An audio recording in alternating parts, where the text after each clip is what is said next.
How you doing? Welcome to the Astro Flower live Pluto transition Capricorn into Aquarius. Straight off the bat, I will say that I'm a Capricorn. And there was someone who commented, I've forgotten who it was. I think it was on a Capricorn reading I did, and they sort of said, you know, I know Capricorns that have had a really good time over the past financial time and everything like that. And I understand that this is a real, you know, and that not all Capricorns have had bad times over the last sort of 16 years of the time that Pluto's been in Capricorn.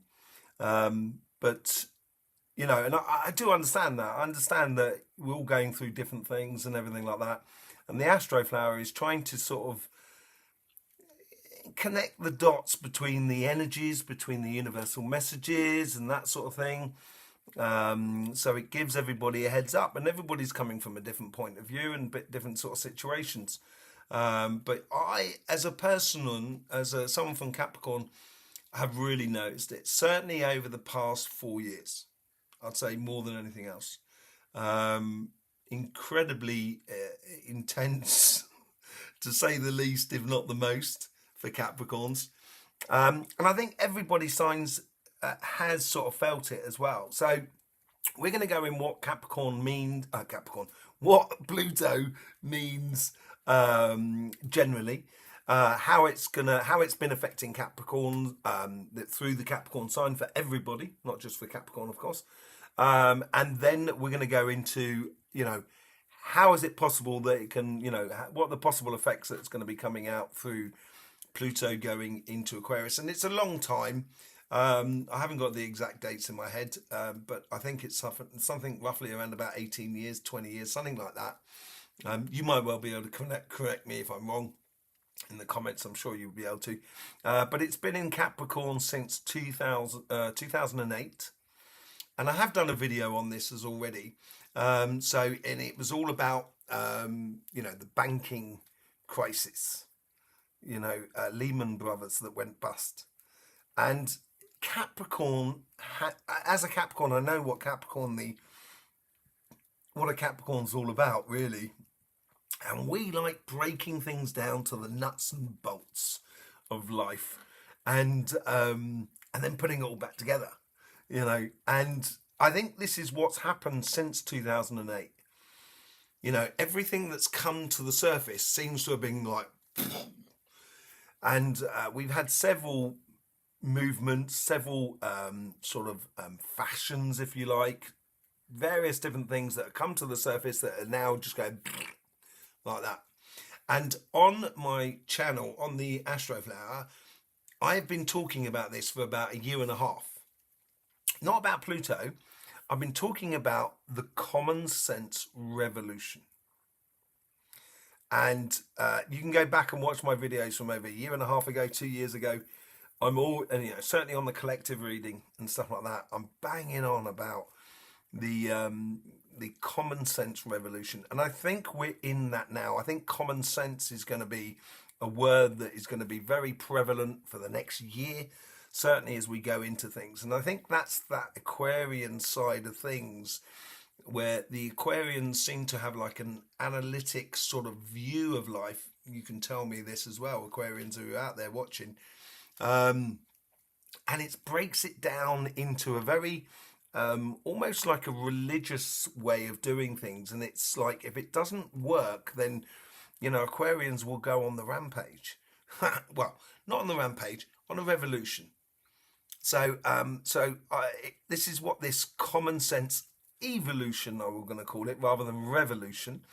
Evolution is all about. And I think this is also, this is what I mean about connecting dots.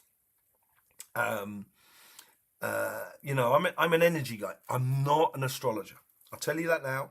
I've done astrology. I understand a great deal of astrology and so forth, but I wouldn't call myself an astrologer.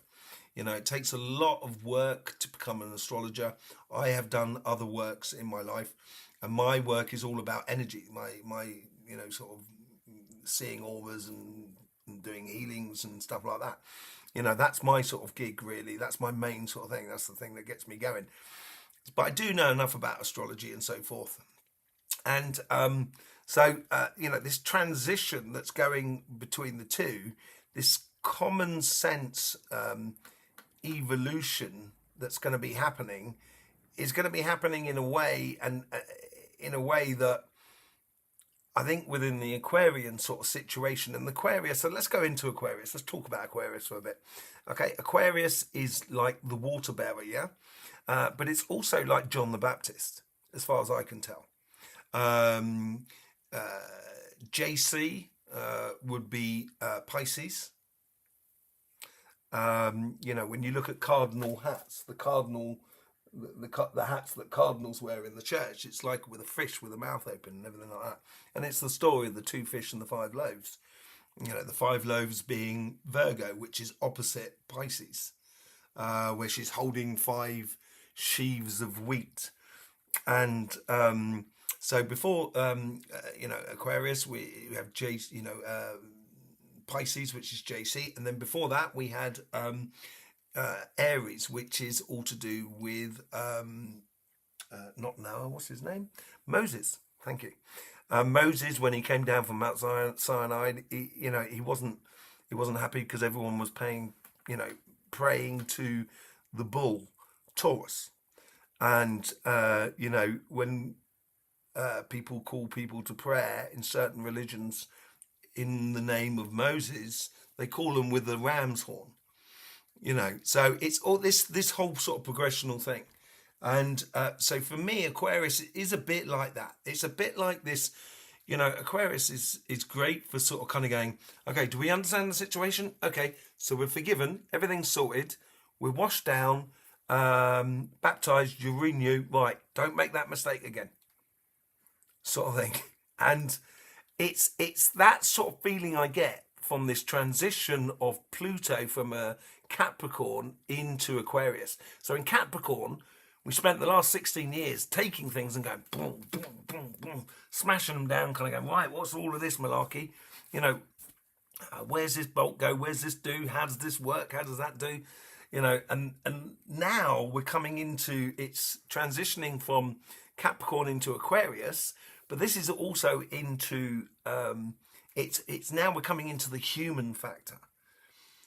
And we're now breaking down a little bit to nuts and bolts about the human thing. Sort of like, okay, well, look, if we're going to build something, a collective, and that's what I think we're gradually going into. That's the only thing we've got to explore, because it's the first time since a very long time, since maybe the time of Atlantis, when, or the Tower of Babel, that sort of period there, when the world is intercommunicating indirectly, and that's through the internet and everything like that. And we have an opportunity, and an amazing opportunity, to build something fantastic.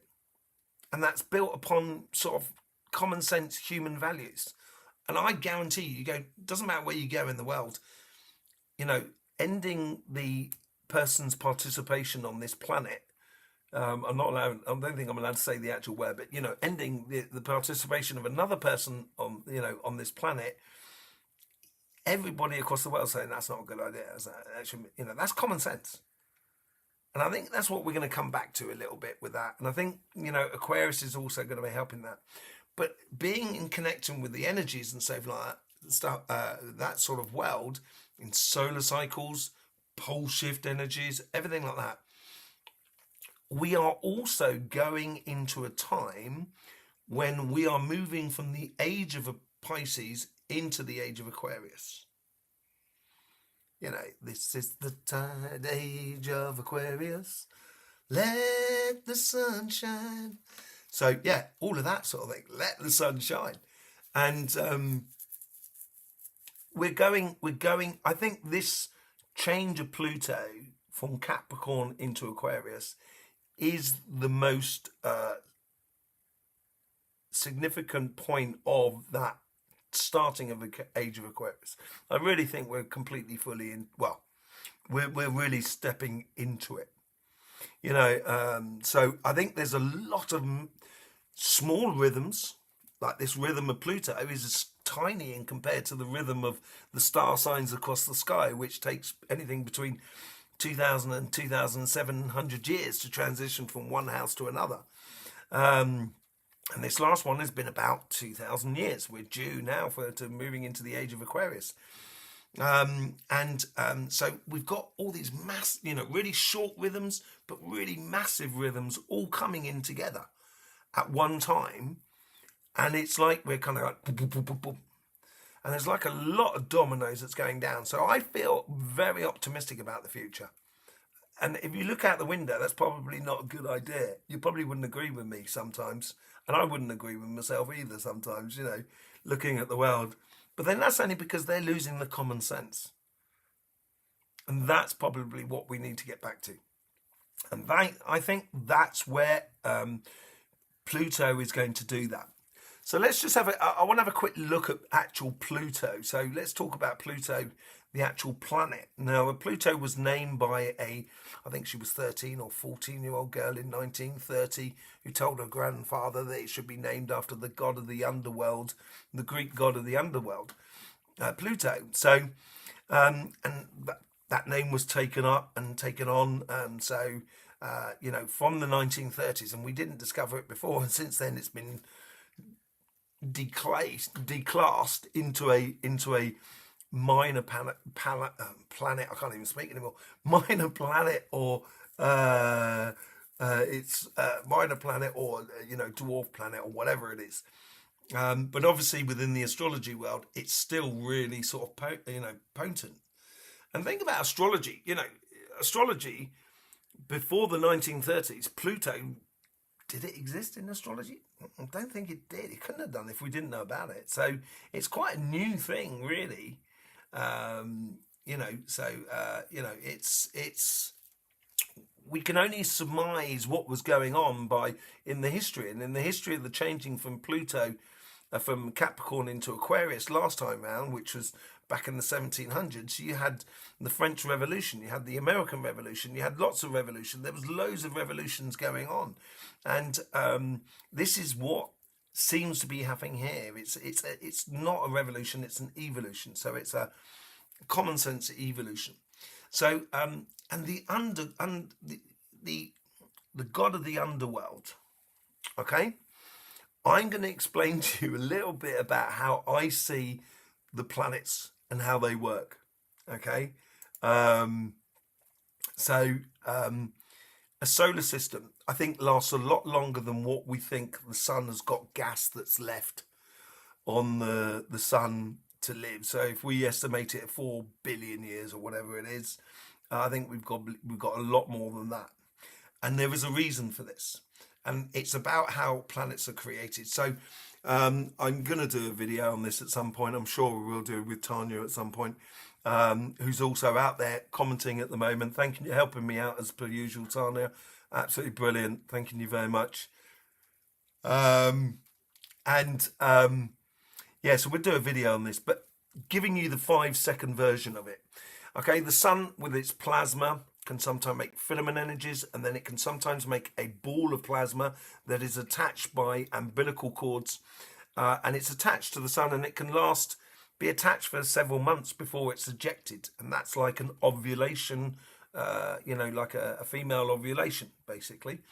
But I think as well, as if obviously if that planet or that ball of plasma is impregnated, as it were, then the dust that accumulates on the surface of the sun, and we know that, you can go and look at NASA, you can go and check it out.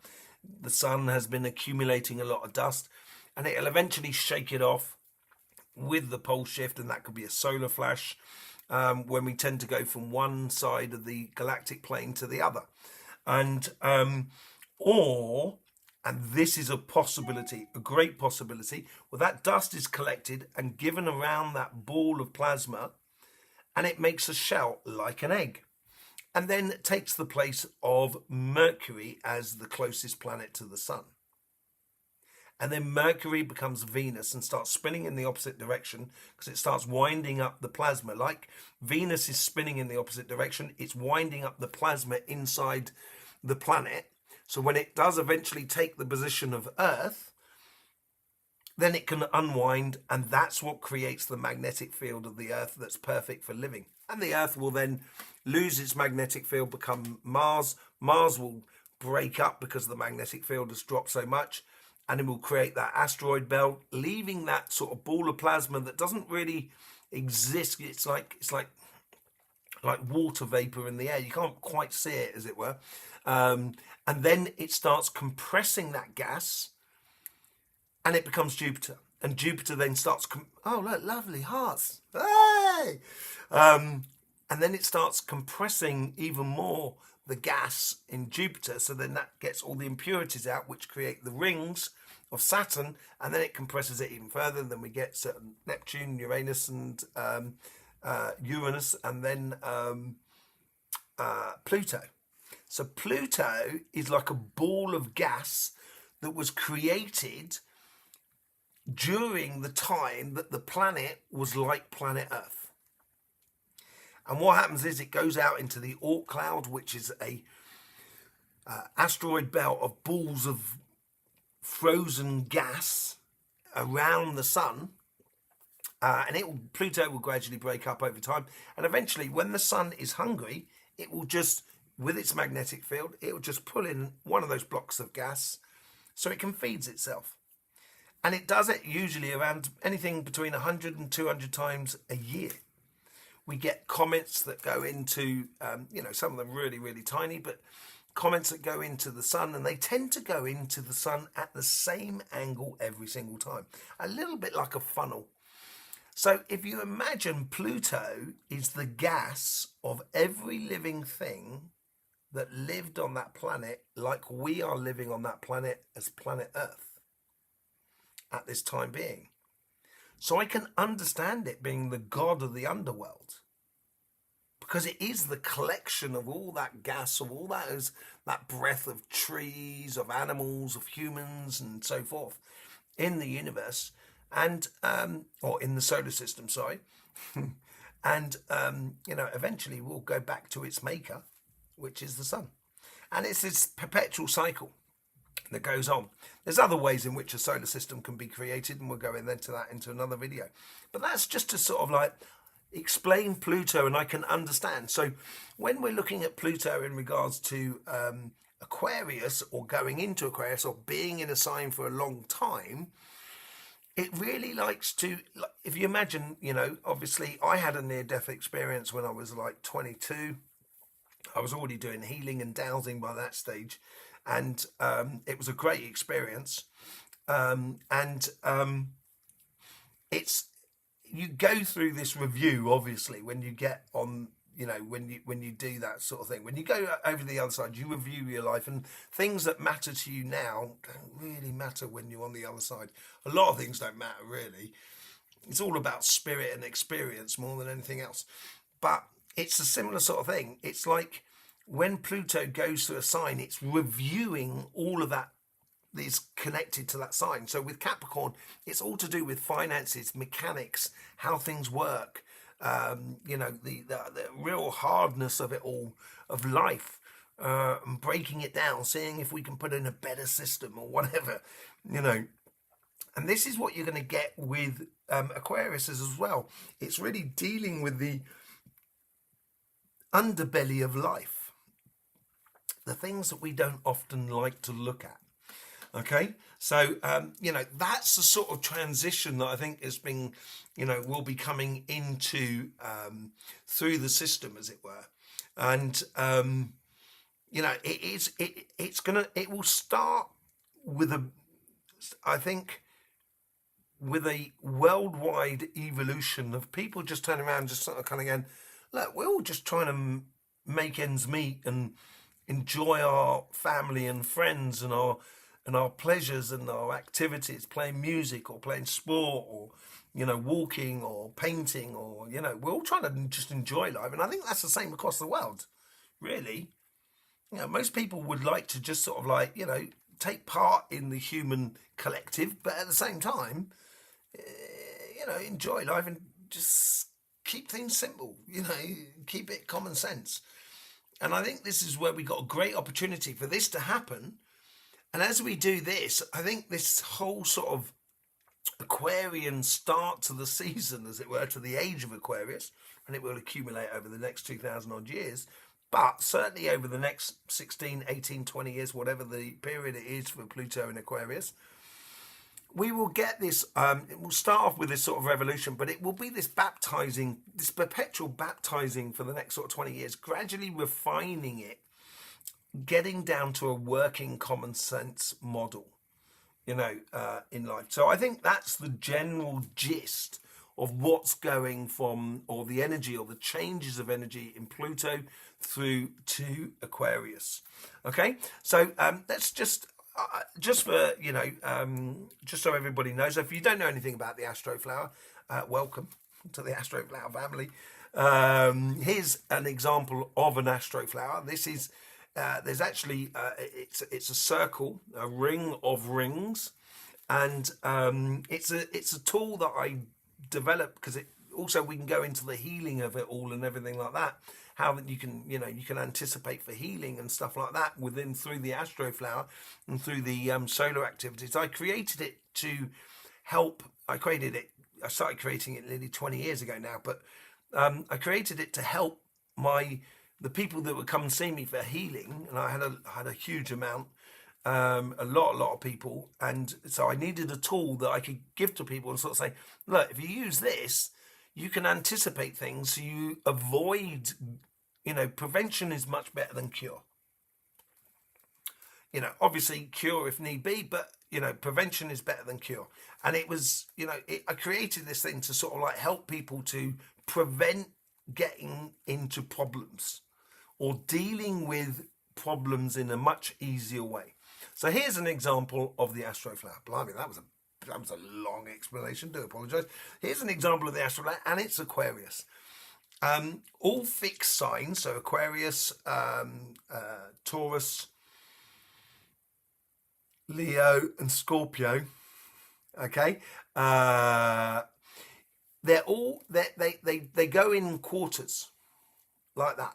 So Aquarius is 2/3 air. This is up this section here, and 1/3 water. Okay. If we go back a quarter and we go back to Scorpio, Scorpio is 2/3 water and 1/3 air. Happy birthday to all you Scorpios having your birthday today, by the way. It goes in this sort of square, and we get the same sort of thing with Taurus and Leo. So Taurus is earth sign with fire and the underneath, and Leo is fire with earth underneath. But other things you may well notice, and that is, let me just bring it up so I can see as well. The other thing you'll notice is that inside it does have a few bits of air as well that comes through. I'll get it out of the way so you can actually see. You get the fixed water air, fixed air that comes in from Pisces, and then you have this mutable air that comes in from Sagittarius. Okay, so we're just going into the Sagittarian season. So they actually have more air than they do really water, because you've got a bit of water that comes through from Capricorn here, and then you've got the mutable water that comes in from Pisces. You've also got connection to sort of Taurus on this side, where you get the fire here with the water. So it can be sort of like tricky, and this is this whole revolutionary foundation to Aquarius, and they are, it is a sign of revolution or evolution, and I think that's what baptism is all about. It's like when you go into an evolution, you've just got to realize that there's something that you need to get out of the way. As Pluto is going to be looking at the real sort of underbelly, I would have thought it's going to be looking at these sort of things here, karmic paths and our connection to the universe, really that sort of thing, and how we do things on a very fundamental level.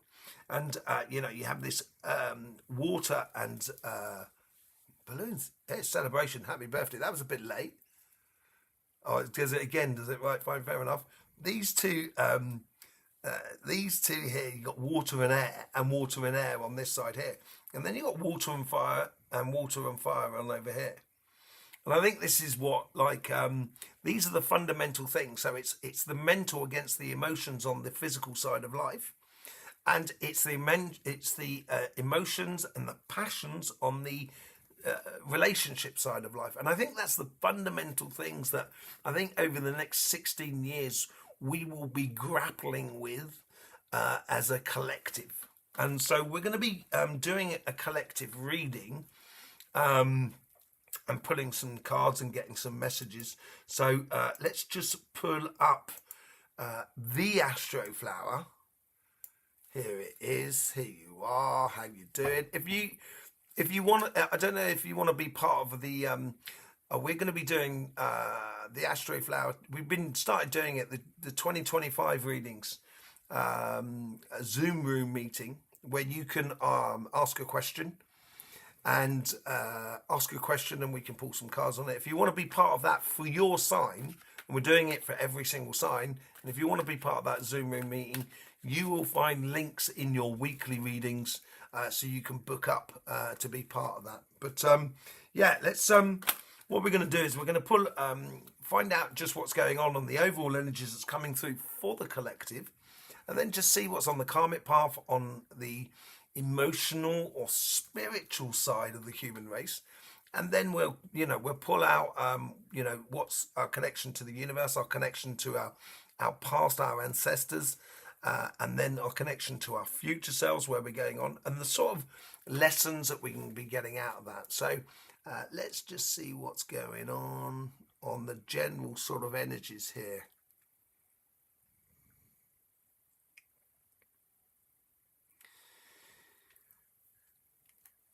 I get, because we're talking about fundamentals and it's Aquarius, we're talking about water, and we do certainly go into a lot of water energies over the next coming year. I think there's going to be a lot more filament energy eruptions on the sun, so that's going to be charging the energy that's coming through your system, your chakras and your auras. And I get out of here, it's really excitable. It's really, water is so versatile. Like every element, what am I on about? Like every element, but in water, it's also synonymous with healing. It's also something that you can drink, something that you can wash in, something that you can cook in.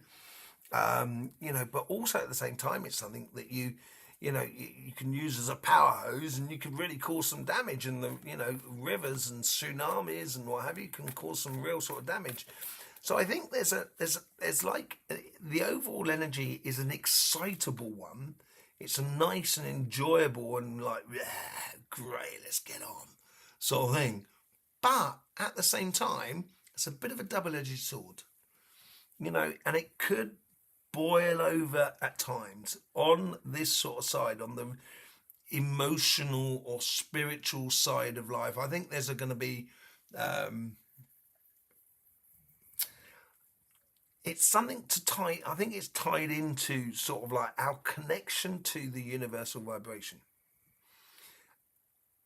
And I think we're going to get a real, it's like when you're doing a puzzle, isn't it? You're doing a puzzle and you find a piece, and in that piece there, you put it down, you kind of go, right, I can do that whole section around there now. And it's like within the spiritual world or within the emotional world, and our connection in the collective, we're finding a piece that binds us all together, or that connects us all together. Not binds us, I don't like that. Connects us all together. And it's like kind of like, oh, right, sort of thing. It seems like that sort of thing that's coming to the surface. So we got that on that side. On the financial side,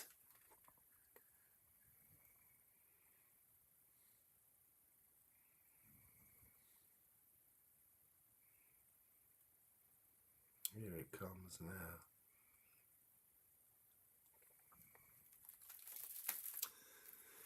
Okay, so it started with the banking crisis, right, in Capricorn.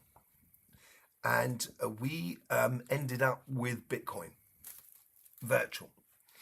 And I don't know much about it. There's probably a lot of people who know a lot more about it than I do.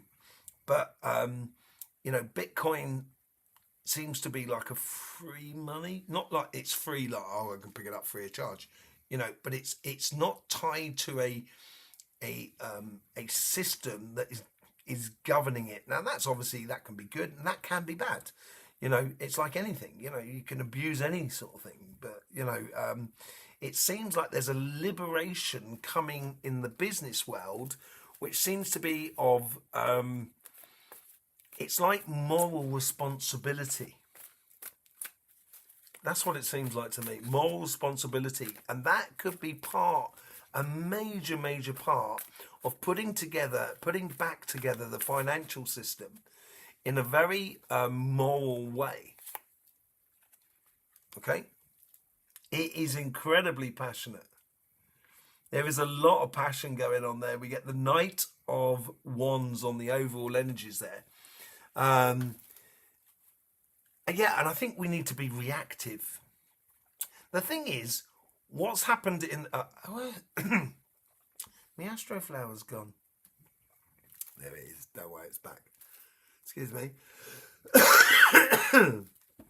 I think we need to be responsive to the situation.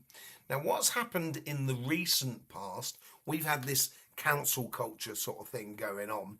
And the council culture, I think, has come to an end. Because it just seems to be, I don't know, you know what I mean? I don't really get involved with it, but it seems to be highly manipulated to me, and it could be very detrimental as much as being very good. You know, it can do some really good things like anything in life.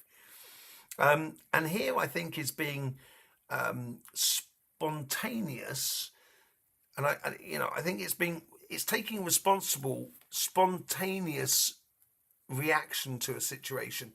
So if we discover that, say, like one company, regardless of who it is doing something that's very detrimental to, you know, the food that we're eating, for example, you know, collectively we should be able to sort of like have that sort of moral sort of compass to turn around and kind of go, I'm going to vote with my pocket and I'm not going to spend my money until you sort that act out in your place.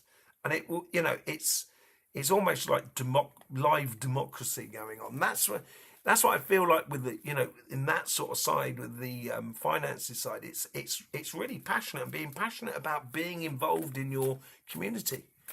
You know, being connected with your community, I think it's going to be really important. I think it's going to be very fulfilling as well with each and every one of us. So let's just see what's going on with the on the spiritual or the emotional relationship side of it all.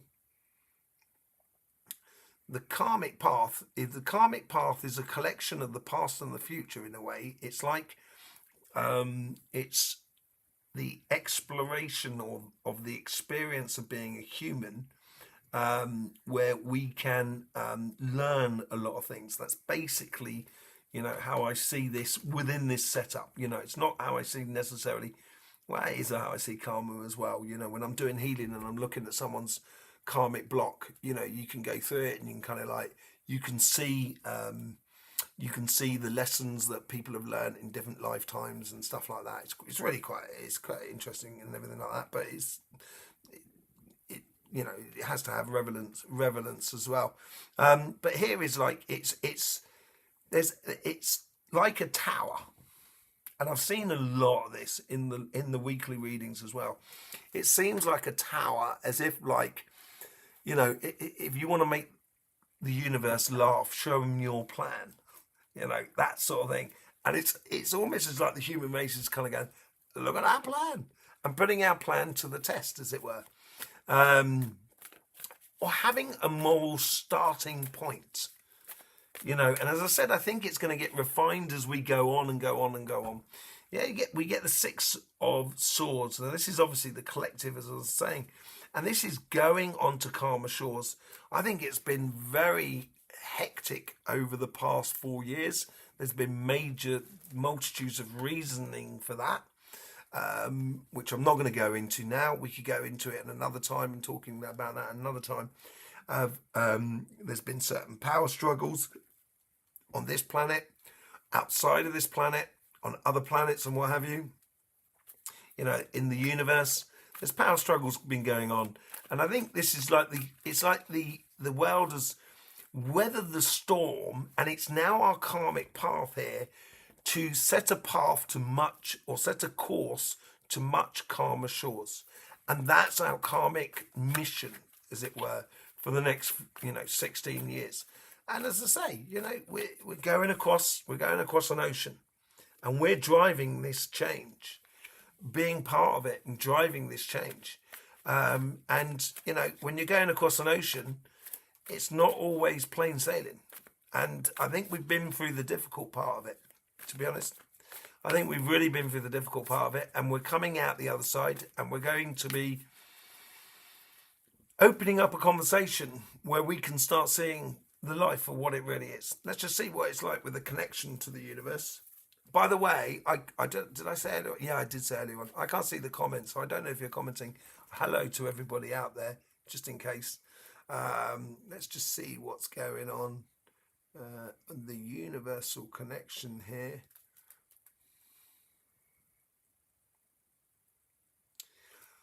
I get like,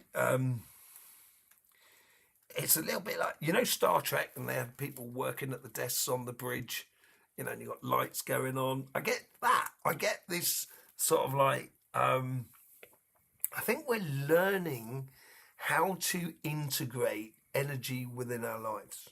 And it's on, the thing is with energy, that's how it works. It's not just on one plane. It's on a multitude of different levels. It's on a physical level, emotional level, sort of spiritual level or energetic level. It's on multitudes of different things. And we're sort of like, it's almost as if like we're, fine-tuning our connection to the world around us. Really, really nice. That's really, really nice. Yeah, and being passionate about it, learning a lot about our connections to this universal energies and connection to one another. And we get the Page of Wands. Now, Page is all about learning to be the knight. And that's absolutely brilliant. So our connection here is to, our overall energy is like we want to be that knight. We want to go off on that passionate mission. And we've got to learn how to integrate energy within our lives in a passionate way. And so this is how I think the emotions are going to be driving this force. If we look at, let me just bring up Aquarius again, just quickly, so we can all see. On this petal here, you've got this, fixed fire and fixed water. And that's what that's all about. It's about getting those passionate, learning a lot about those passionate things, putting it in order and so forth. I think that's really, it seems to be the driving force behind, our learning curve for the next sort of like 16 years. But I think it comes in really quite strong. In the past, or in our ancestors, what is the message from our ancestors? This is where I'm going to speak to my granddad. On both sides. And my nans, they're great. They were great. They are great. Anyway, let's get to the ancestors. Stop this,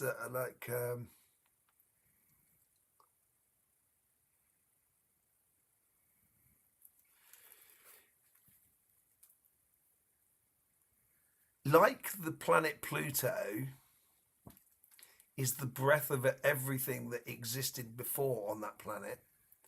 That is the frozen gas of Pluto, or the frozen waters of Pluto. It's like our ancestors sort of saying, you're not on your own. We're all part of this accumulation. We're all part of this evolution. And it started somewhere. It started 2,000 years ago when, no one had a Tesla. I haven't got a Tesla. But, you know what I mean? It started years and years ago. But this is it about the cycles. We've been through 4 cycles already. And we're going into the 5th cycle here. And this 5th cycle is, one of the cycles is all to do with Atlantis. There's other cycles as well. And it's all about coming together under one voice. And it seems like the past is, or we are getting in alignment with the past and our future. And the past is sort of saying, we're all part of it. We're backing you. We're all part of it. And the universe, the ancestors here are sort of saying, just recognize what works. Don't necessarily get rid of it. There's certain morals that we know that are within us that have been inherent within the human race, regardless of culture, for hundreds of years. And we don't want to just throw it out because it's we need to be modern. There's some things that are just timeless morals. And I think this is what I think our past selves are trying to tell us that. Let's just see what's going on in our future self, our future collective.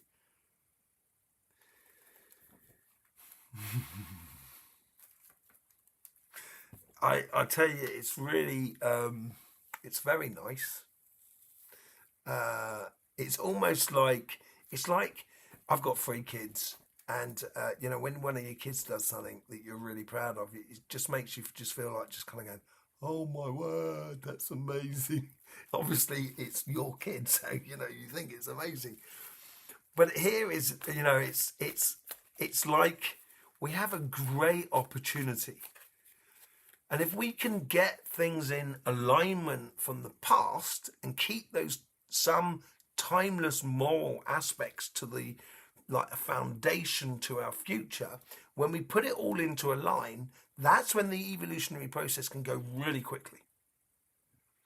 If we do this, it's just going to slow down the advancement of our connection to the energy and universal vibration. And once we know how to connect to it, boy, that's going to change everything. That's going to change everything in the way of computers, technology, the way we live life. It really will. And it just seems like here that the future selves are sort of saying, come on, get in a line. And look at that. Look at that. 6 of Wands. Yeah, 6 of Wands. What more should I say about the 6 of Wands apart from the fact that, it's shining in a light. We're getting it in line. We have a great chance of enormous amounts of victory for us. We've got 2 6s on here now. And 6s is like you got the triangle above and then you got the triangle down below. Okay? It's like a mechanic yin and yang. That's the best way to describe it. With the 6-pointed star. So you get both sides of the story, but in a very mechanical way, rather than in an emotional way or energetic way like you would do with the yin yang. Yin yang is much more sort of energetically driven, where the 6-pointed star is more mechanically driven. So it's the mechanics of energy, whereas the yin yang is like the spirit of energy, as it were. And whatever it is, we've got the 2 6s here, and I think it's like sort of saying this is like a completion, the coming together of one. So yeah, let's just see what are the lessons to be taken out of this.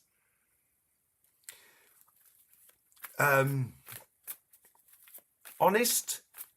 I'm getting 2 things.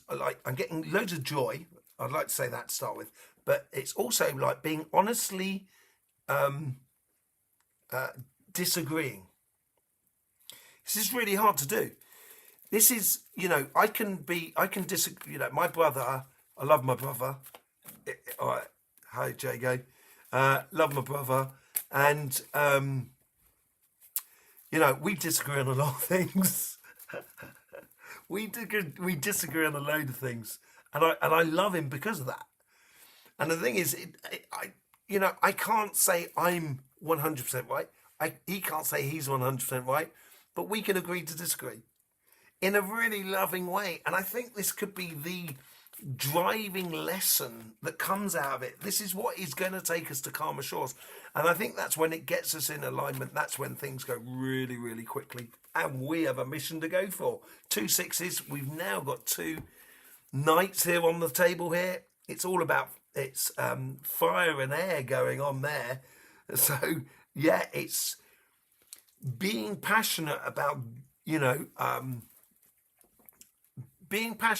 being engaged on a personal level on our collective evolution, our collective revelation of the real human spirit, or the real human energy. It could be phenomenal, actually. Really, really phenomenal. I think there's a massive, massive, massive change happening, and that's also on a pole shift front. So that's, you know, physical and that sort of side. If you'll find in the description a link to the page where we sell. You know, we've got a book out called The Event, and that's what that's all about on the physical level of what goes on in the earth. And so if you want to read about that, you know, it's a fiction book, but it's a great book. It's part of a 3-part series, which we're dealing with the other 2 parts of it as well. But yes, we're going through this massive change that's on a spiritual level, but it's also on a physical level, material level. The earth is going through a massive change. You know, she's allowed to change. It's okay. She's been constantly changing for millions of years. Don't try and stop her from changing. It's like trying to stop your kid from growing up. You know, why would you want to do that? You want them out the door as quickly as possible so it frees you up so you can run around life. No, I'm only joking. Or am I? Anyway, it's you know, it's like it's that sort of thing. It's you know, it's can't hold it back. We've got to go on this mission, and it's being part of this mission, which is really beautiful. Let's just have a look what's going on the financial side. Then we get into some questions. If you've got some questions that we can pull some cards on, Tanya will be there fielding your questions. She'll be being able to put them through to me when we come to the end of this bit of a reading here. So let's just go through this, see what's going on the financial sort of side. Already on the karmic path, it's pulled back a little bit. It's not sitting directly forward. There is a tower that's gradually coming into place, but it's not quite there. And I think it's not quite there because we need to have this one voice, as it were, you know, one energy, talking with one energy before that we can have this evolving thing. But if we can talk with one energy, then all of a sudden, I think we get a real breakthrough in technology. We get a breakthrough in the way in which we conduct our finances together. And because we see the world in a completely different way with the Hangman. And it is on our karmic path to understand that if you put resistors into a computer, yes, it's going to heat up. It's going to consume lots of electricity. And the electricity is going to be slow on the calculation. If you started doing a computer that's driven by like light, like a laser that goes through and reflects off mirrors to make all the calculations, and then therefore it works like a computer, you know, it's a very simplified version of it.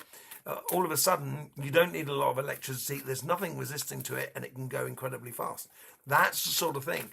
It's not that we need to, you know, if we change the way in which our technology, we could cut our energy demands by 90% probably. Problem solved.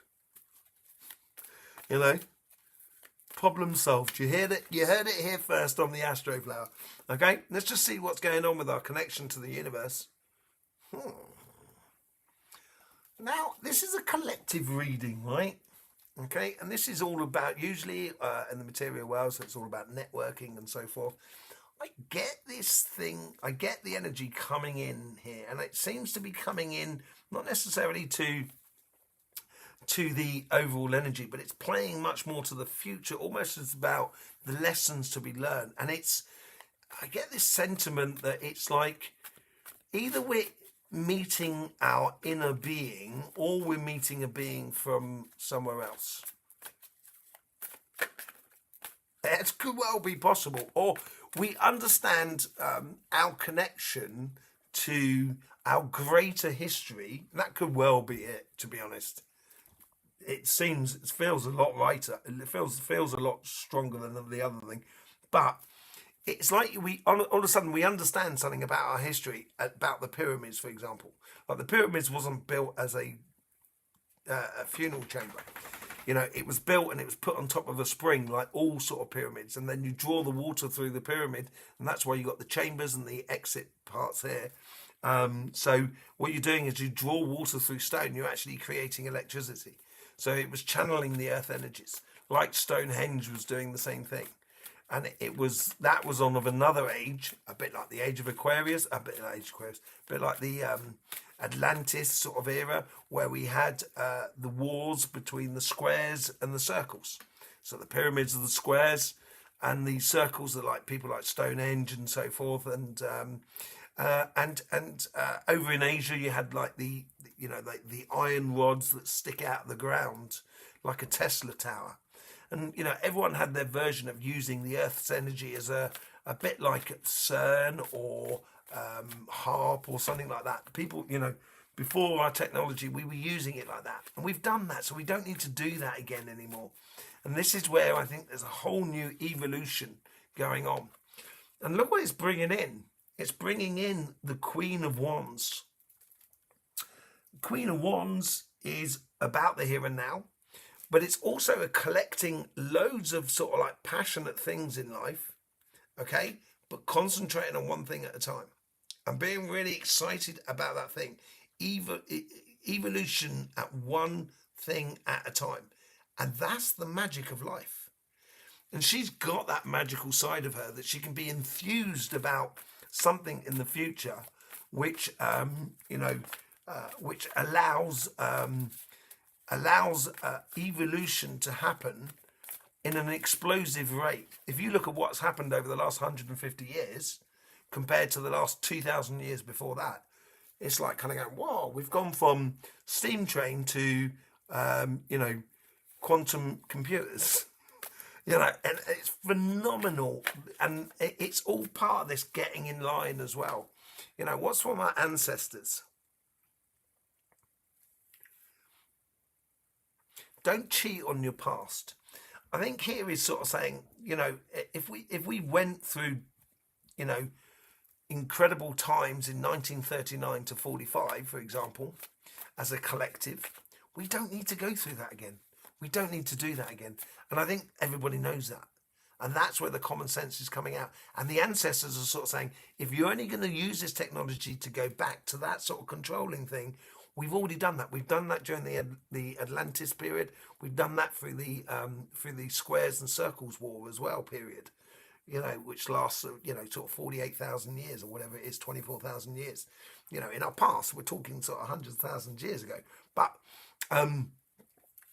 it's like our ancestors are sort of saying, we're not going back. We can only go forward. Have strength and go forward. It's demanding to go forward into something that's new and that opens us up to sort of kind of going, being not stupid, but being innocent and not really knowing and trying things out and getting things wrong. It's okay to get things wrong. It's fine. It's just recognizing when you get things wrong. That's the thing. Unfortunately, a lot of people, in the old world, we couldn't accept that we were wrong. Therefore, it ended up in with trouble. And it's okay. It's fine to get things wrong because it clears a lot of stuff up for us. What's our future selves sort of saying here? Now this comes. I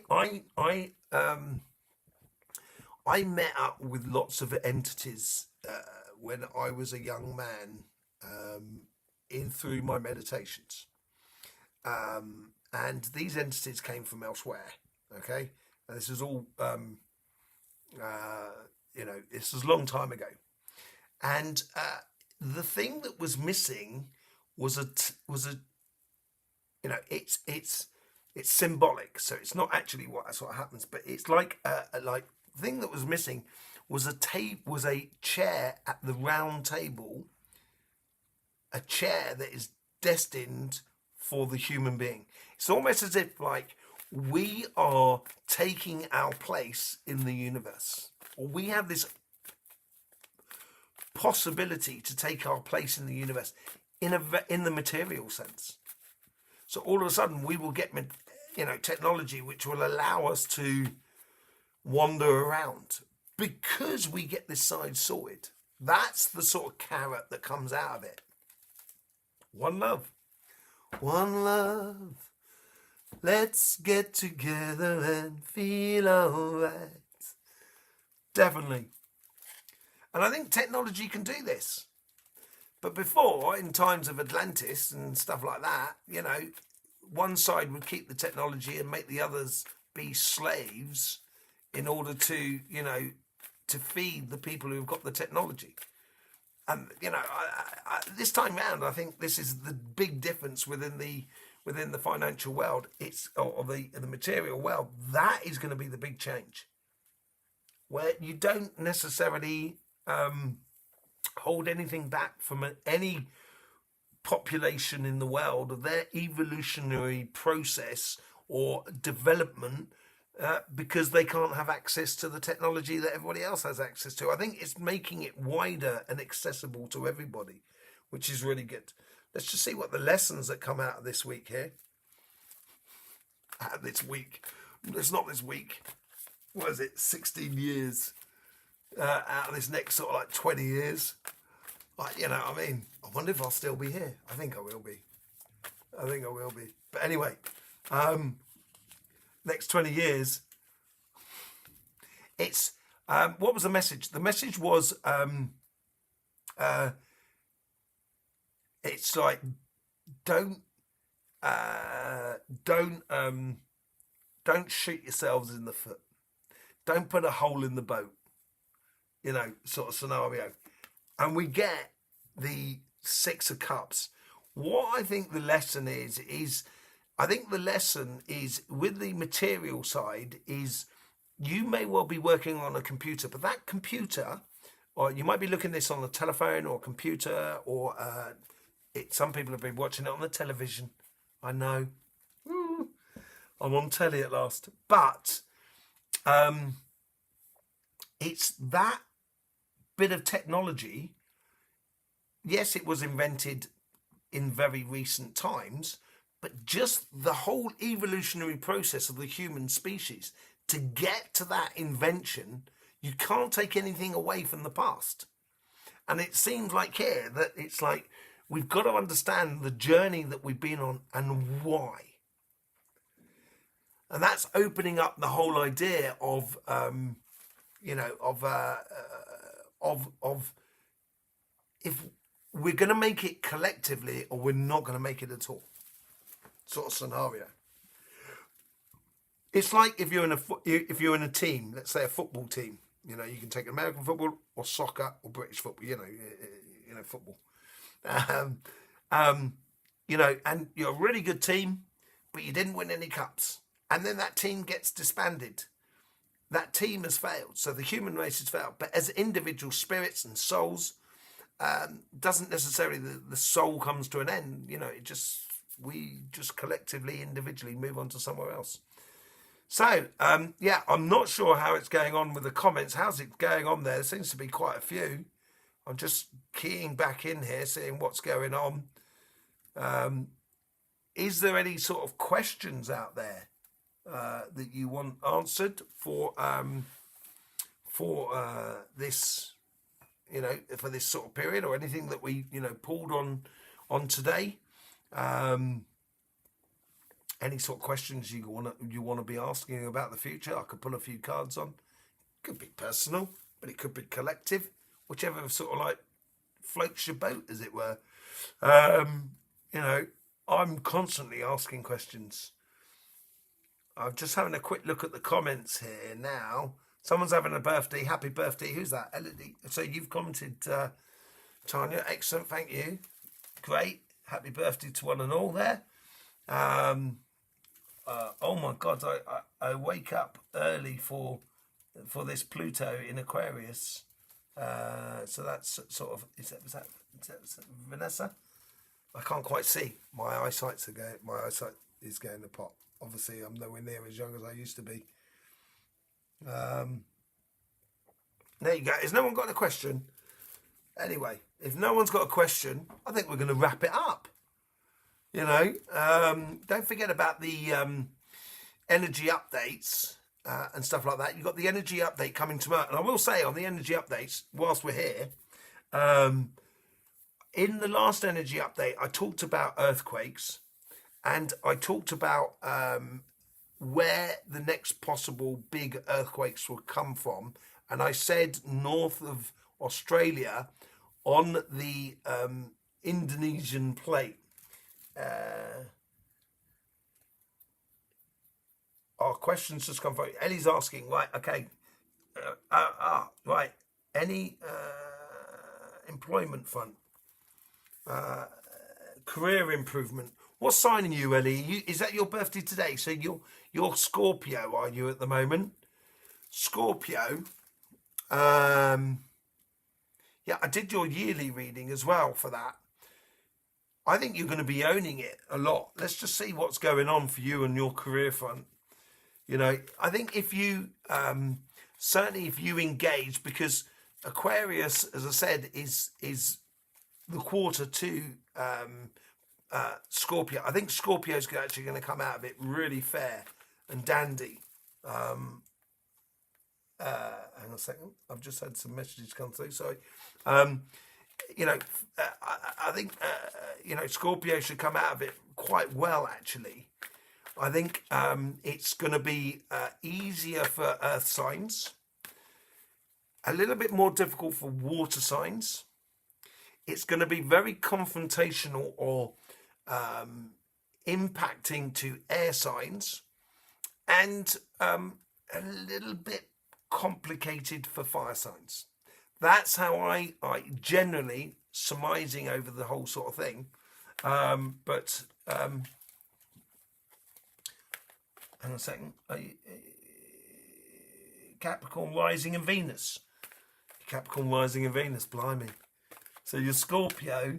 Okay, let's just have a look what's going on. Okay, so getting back to that. Sorry, I was actually asking the question. I shouldn't look at the comments. Yeah, getting back to that. It's like for you, it's Scorpios tend to be very good on that sort of moral judgment, as it were, of things, and you know, they're very much on that sort of moral judgment. And I think this change of energy is pretty good for Scorpio, and it helps you. And if you certainly get involved in life, if you really get involved and really, let's say if you're looking for a job, if you really focus on the company that corresponds to you. So I'd like to work for this company. If you take that sort of attitude, I think it's going to help you enormously, the energies in the coming year. I think that's going to help you enormously. Let's just see what's going on for you. Ellie, you get the Knight of Wands, which we got in the collective right in the middle. And this is what I mean about being, I think Scorpio and yourself, if you apply yourself and really immerse yourself in the human matrix, as it were, I think you'll find a position that really corresponds for you. Okay, let's just see what's going on for your future self. Look at that. You get the moon, which is you. I think it's important for you to be you. Definitely, Ellie. And when you get it, look at that. You get the strength, which is on the past self as well. Being strong and true to yourself, I think, Ellie, will certainly open up a lot of doors. Let's just have a quick look on the energy front. Let's just have a look at your tree of energy. Okay, so it seems to be connected to the social side of life. I don't know what you do as a job, but it's sort of like it seems to be connected on the social side of life. Let me just get a bit of timeline on that one too. So you're looking at around about, I think you have a fantastic opportunity around about February. If you need something really quickly, you know, it could be a case of just taking on a job, just as sort of a part-time job just to see you through. But if you're really looking at really taking your career on, I would do a bit of background work of how, you know, what companies you want to work for and everything like that, and or what sort of industry you want to work in, or, you know, what sort of thing you want to work with. And once you start putting that into in your configuration, into your, you know, your calculations, it's going to take you a bit of time to do that, especially with Christmas around. And I reckon the job opportunity may turn up in January. By the time you apply for it, you go for the interview on sort of February. Okay. But it looks good for you anyway, Ellie. Happy birthday to you. I've got another question come through. Will justice prevail? Will justice prevail? Who's that? It's from Lindsay, is it? Will justice prevail? I think it's the only way to baptize yourself, to cleanse yourself. And I think that's what justice is. I don't think retribution. I'm not a big fan of retribution. I'm more a big fan of kind of going, oh, you did something really bad, you know, and everybody knows you did something really bad. And as you walk down the street, everyone will know that you've done something bad. And it's built upon, I look at respect in a lot more in that sort of way. And so I don't get I don't get justice as retribution. I get more of a justice of putting things back into balance and in harmony more than anything else. And we will recognize things that we've done in the past, and we're kind of sort of saying, we shouldn't have done that. That was wrong. So will justice prevail? We'll put a few cards on that, shall we, Lindsay? See if justice will prevail. Look at that, 4 swords, healing. Yeah, I think it is. I think it's all to do with healing. As I said, retribution, don't look for that. Look for just sort of kind of going, that was not good. We're not going to do that again. And don't do that again in the future, please. As a collective, common sense, we don't agree with that. And what do we get? We get the 7 of Pentacles. And we need to nurture people rather than, I understand it. I mean, I grew up in London, and when life is tough, man, and you ain't got a couple of dimes to rub together, a couple of farthings to rub together. Yeah, sometimes you've got to do things to make ends meet, and it may not necessarily be in the letter of the law, and it's difficult sometimes, life, and I wouldn't persecute someone because they need to eat. Obviously, I think everybody's like that. But here, I think we need to, what we haven't done in the past, and I think this is where we got the great opportunity to nurture our connection to the universe, our connection to the energy. And once we can, we nurture that side of things, then all of a sudden, we get the good stuff. We get the good stuff. And all of a sudden, what seemed impossible in the past now becomes possible. So will justice prevail? Yeah, I hope so. In the way that it brings balance back to the force, to the energy, or to the human species. And we seem to be completely unbalanced at the moment. And I think that unbalance comes from within as much as outside. We need to take that chair at that greater council, as it were. That's what needs to happen. But in order to do that, we need to really get it all in line, So I hope that's sort of like, that answered your question, Lindsay. Are you asking for you in personal sort of sense? Let's just have a look for you.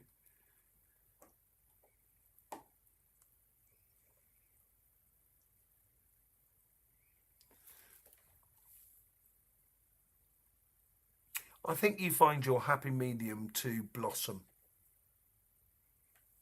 Lindsay. You have your happy medium to blossom. And I think it's like, what are those trees? Magnolia trees. It looks like it's never going to, it doesn't look like the tree that's going to flower. And then all of a sudden it goes into flower. And I think this is, maybe you're finding that for you, finding that for you. That's sort of like, you're finding that place to blossom, KT Rainbow, how you doing? Thanking you for all your support, by the way, that you give me. I'll give the Astro Flower. It's absolutely beautiful. Lindsay, it did, and yes, thanks. It did, and yes, thanks. I'm glad it did, and no worries. Pleasure, Lindsay. Absolute pleasure. Yes. So, there you go. I don't, you know, if there's no other questions, apart from you lot being just the Astro Flower just being absolutely amazing. Get some great questions. There's some people that are having difficult times. You know, it's so good to see other people helping out. Other people keep the faith, as it were, keep the good vibration going within them and everything like that. It's you know, it's a really beautiful experience, this Astro Flower, from my side anyway. I think it is from your side as well. I hope so as well. But it's a really good thing. I'm really enjoying it. I'm really enjoying it. Another comment came through was, what's the finances looking like for Capricorns in 2025?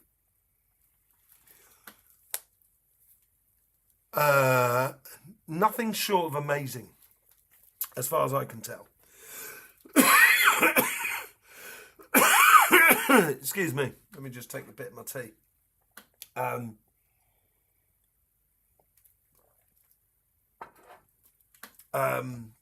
Mosey, is that right? Is that what's coming through? Mosey, Capricorn. It's like Capricorn has been under the cosh, and I think finances will become very easy to come by. It's not you're going to be stinking rich, but you're going to get what you need to experience what you want to experience. I feel like that's for Capricorn. And I don't think you need to really try hard in order to get it now. In fact, I would even sort of say the less you try, the easier it will be for you to make money, Capricorn, because you've been through all of that. Lindsay, I hope you haven't gone yet. We get justice for you. The justice card. Let me just bring up where I am so I can see what I'm doing. Justice card. So for you, in regards to finances in Capricorn, you're going to get your just desserts. You're going to get what you deserve. And, you know, and you can see that. And I think it plays it very much into the future. I think Capricorn, it's because you know, Capricorns were out front centre with Pluto, because we're talking about Pluto today. Out front and centre for the Pluto. So we were taking it full in the face. You know, and all the other signs are just taking a little, the consequences as it goes through each sign. Then obviously, you know, now it's going to be Aquarius. It's like a peloton, you know, like the thing like cycling, where one cycler goes in front of the other constantly, you know, so it helps to keep each other. And I think because Capricorn has been, you know, been taking a whipping from Pluto, I think it's almost as if like the universe kind of going, we'll let you off for the next sort of like 20 years. You'll be fine. You know, you'll get a passage. You'll get an easy passage, as it were. You know, King of Cups as well that comes in with it. And I think that's basically, that sums up sort of Capricorn's finances for the next coming year, I think, for you. It should look really, really good, Mosey, to be honest. If you want to do something, if you want to create something, now is the time to do that. Pluto is all about, also in Aquarius, there's a lot of creation. And if you want to create something, Mosey, I think this is the week, this is the month, this is the year, this is the next 20 years in order to do it. So, yeah, I think finances for 2025, I think, will be really good. It almost seems like the less you, if you do something, do it because you love it. Don't make finances the driving goal behind it. If you do it because you love it, I think you'll make enough money to keep on enjoying it, basically. So yeah. So, you know, I hope that sort of answered that sort of question, Lindsay. Yay, got glad to get it. Pluto's moving. Oh, it's so fantastic, isn't it? It certainly is, Lindsay. Yeah. So there you go. I think everybody's sort of like covered. Nice, Missy. Yeah, okay, yeah. KT Rainbow. Yeah, it should be good for you as well.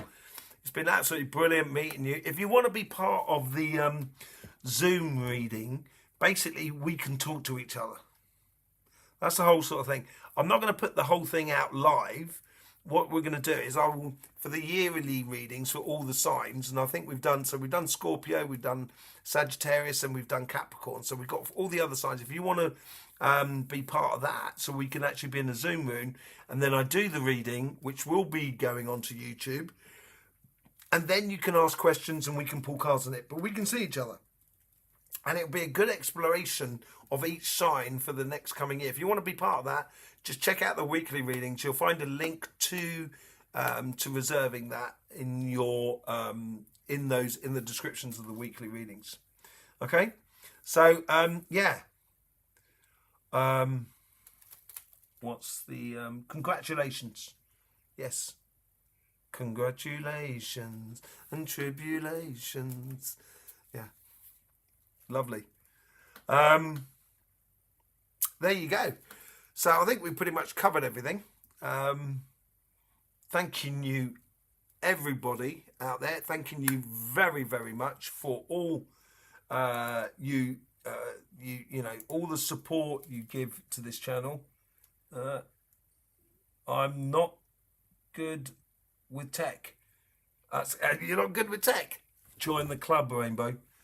You're not good with tech. I'm not good with tech. I'm much better with a car or planting vegetables.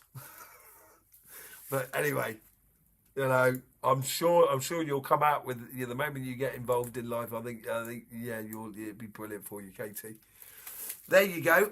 Yeah. So yeah, thanking you very much for being with us on this journey of the Astro Flower. It's absolutely brilliant. Through the virtualness of YouTube, I've met a lot of people, and it's so lovely to see you week in, week out. And if you know, the Astro Flower can bring you any form of help in confronting life in a really good and positive and creative way, then you know that's why we do it. So I hope it does, you know, help you out as much as possible. It's absolutely lovely. I will see you soon on the energy update tomorrow coming out. I will see you there. If not, I will see you on your weekly reading. Yes, it'd be lovely all to see you again. In the meantime, much joy to you, and I will yes, see you soon. Don't forget, life should be fun, so please do enjoy.